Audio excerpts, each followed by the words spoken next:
اس کے بعد مصنف تیسرے ادب کو بیان کرتے ہیں اور یہ ہے ادب الطعام یعنی کھانے کے آداب۔ مصنف کہتے ہیں الثالث سم اللہ فی ابتداء اکلک وشربک قائلا بسم اللہ وکل بیمینک وکل مما یلیک واذا فرغت فالعق اصابعک وقل الحمد للہ۔ یعنی تیسرا ادب اللہ کا نام لے کر اپنا کھانا پینا شروع کریں بسم اللہ کہتے ہوئے، اور اپنے دائیں ہاتھ سے کھائیں اور جو آپ کے قریب ہے وہاں سے کھائیں، اور جب آپ کھانے سے فارغ ہوں تو اپنی انگلیوں کو چاٹ لیں اور کہیں الحمدللہ۔ مصنف نے ادب الطعام میں 6 مسائل کو ذکر کیا ہے۔ پہلا مسئلہ مصنف کا کہنا سم اللہ فی ابتداء اکلک و شربک قائلا بسم اللہ، کہتے ہیں بسم اللہ کہتے ہوئے اپنا کھانا پینا شروع کریں، یعنی کھانا یا پینا شروع کرتے وقت بسم اللہ کہنا، اور بسم اللہ کھانے کو اپنے منہ میں رکھنے سے پہلے کہنا ہے۔ دوسرا مسئلہ کہتے ہیں قائلا بسم اللہ، یعنی بسم اللہ کہتے ہوئے، تو بسم اللہ کو زبان سے کہا جائے گا، نہ کہ دل میں خیال کرنا کافی ہوگا، اور یہ نبی صلی اللہ علیہ وسلم کے اس قول کو مانتے ہوئے ہے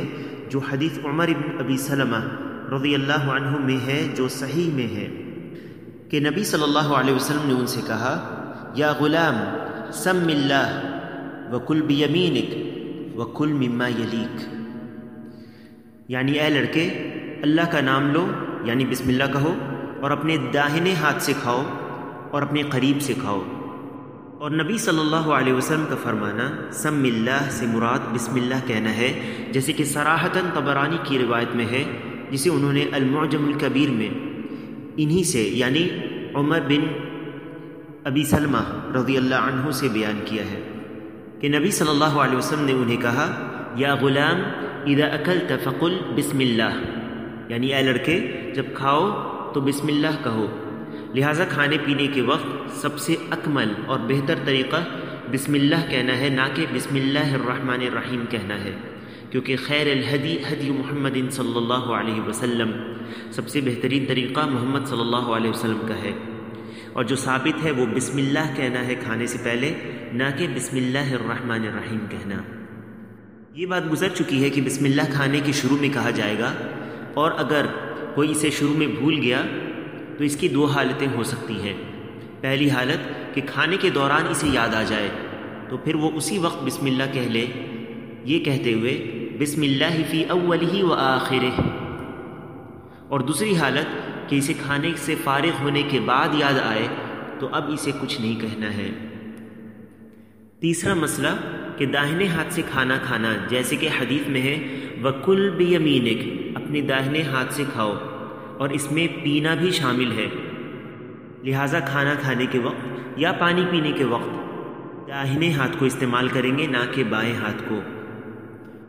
تو نبی صلی اللہ علیہ وسلم کا فرمان وَكُلْ بِيَمِينِكَ، اپنے داہنے سے کھاؤ،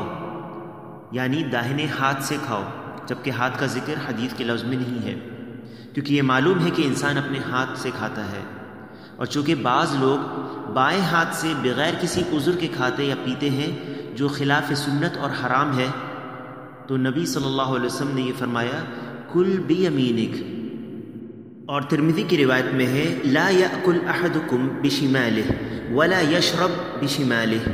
فإن الشیطان یأکل بشمالہ ویشرب بشمالہ۔ اور امام ترمذی نے اسے عبداللہ بن عمر رضی اللہ عنہما سے روایت کیا ہے کہ نبی صلی اللہ علیہ وسلم نے ایسا فرمایا،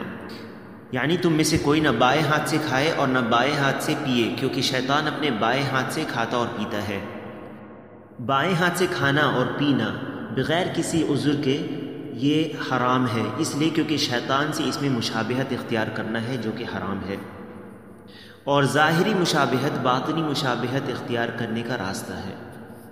چوتھا مسئلہ مصنف کہتے ہیں وَكُلْ مِمَّا يَلِيكَ، اور جو تمہارے قریب ہے اس سے کھاؤ، جیسے کہ حدیث میں بیان ہوا ہے، اور یہ تب ہے جب کھانا ایک قسم کا ہو تو اپنے قریب سے کھائیں، نہ کہ دوسرے کے پاس سے، مگر اگر کھانے مختلف قسم کے رکھے ہوں تو قریب سے اور دوسروں کے سامنے سے اٹھانا بھی درست ہوگا۔ پانچواں مسئلہ مصنف کہتے ہیں وَإِذَا فَرَغْتَ فَالْعَقْ أَصَابِعَكَ، اور جب کھانے سے فارغ ہوں تو اپنی انگلیوں کو چاٹ لیں، یہ ادب کھانے سے فارغ ہونے پر ہے۔ تو کھانے کے آداب 3 قسم کے ہیں۔ پہلا، کھانا شروع کرنے سے پہلے کے آداب۔ دوسرا، کھانا کھانے کے دوران کے آداب۔ اور تیسرا، کھانے سے فارغ ہونے کے بعد کے آداب۔ لہٰذا کھانے سے فارغ ہونے کے بعد اپنی انگلیوں کو چاٹ لیں، اور اس میں ادب یہ ہے کہ انگلیوں کو نرمی سے چاٹنا ہے، بغیر آواز نکالے۔ تو جو شخص اپنی انگلیوں کو منہ میں ڈال کر آواز کے ساتھ چاٹتا ہے یا چوستا ہے تو یہ ادب کے خلاف ہے، اور انگلیوں کو چاٹنا اس میں لگے کھانے میں جو برکت ہے اسے حاصل کرنے کے لیے ہے۔ اور جیسا کہ حدیث میں ہے کہ نبی صلی اللہ علیہ وسلم نے فرمایا، اذا اکل احدکم فلا یمسح یدہ حتی یلعقها او یلعقها، یعنی تم میں سے جب کوئی کھانا کھا لے تو اپنے ہاتھوں کو نہ پوچھے جب تک اسے چاٹ نہ لے یا چٹوا نہ لے۔ تو انسان یا تو خود اسے چاٹ لے یا دوسرے سے جس کے بیچ میں اور اس کے بیچ میں انس پایا جاتا ہے اس سے چٹوا لے، جیسے اس کا چھوٹا بچہ رہے۔ وہ جن کے بیچ میں ملاطفت یا انس نہیں پایا جاتا، اس طرح جیسے ماں باپ اور چھوٹے بچے کے بیچ یا شوہر بیوی کے بیچ میں ہوتا ہے، تو عادتاً عرب اس سے متنفر ہوتے تھے اور گھناتے تھے۔ اور احکام کے ابواب میں امام احمد وغیرہ کے نزدیک عادتوں میں ان چیزوں کا بھی اعتبار ہوتا ہے جو عادتیں عربوں میں فطرتی طور پر صحیح مانی جاتی تھیں۔ پھر مصنف چھٹا مسئلہ بیان کرتے ہیں، اور یہ بھی کھانے سے فارغ ہونے کے بعد کا ہے۔ کہتے ہیں وَقُلْ الْحَمْدُلِلَّہ، یعنی جب تم کھانے سے فارغ ہو جاؤ تو کہو الحمدللہ۔ تو جب کوئی کھانے سے فارغ ہو کر الحمدللہ کہتا ہے تو یہ کافی ہے، اور اگر اس میں جو ثابت ہے اسے کہتا ہے، جیسے یہ کہنا الحمدللہ کثیرا طیبا مبارکا فیہ غیر مکفی ولا مودع ولا مستغنن عنہ ربنا، تو یہ زیادہ اکمل اور بہتر ہے۔